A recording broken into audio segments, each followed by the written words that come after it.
藥其實係一隻喺內地嘅自主研發嘅一個創新嘅口服抗腫瘤藥。咁呢款藥喺今年7月份嗰時咧喺美國 FDA 獲批嘅，目前全球首個喺美國獲批嘅中國嘅原研藥。佢本身係針對一個好 specific 嘅靶點嘅，叫做EGFR exon 20 insertion mutation。肺癌係全球最大嘅呢個致死亡率嘅一個癌種啦。其中其實係非小細胞肺癌係佔嘅大多數嘅。非小細胞肺癌裏邊就有分 EGFR 呢個 target 嘅呢個 mutation 係比較多嘅。佢本身個病人嘅生存嘅呢個預後都比較差，所以其實我哋係比較急需一個有效而安全嘅一個治療嘅方案。呢款藥咧，佢起效快啦，同埋療效嘅持續性好。咁特別喺治療腦轉移方面咧，就佢可以做到有效咁穿透呢個血腦屏障。除此之外，佢個安全性都比較高。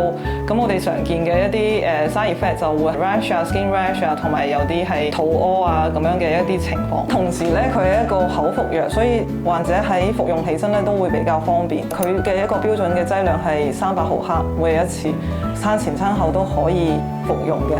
喺我哋深圳新豐和睦家藥劑科，其實我哋引進咗好多嘅新嘅抗腫瘤藥，咁其中之一就係呢款藥啦。咁我哋都以一個成本嘅價錢嚟提供到俾更加多有需要嘅人士作為選擇。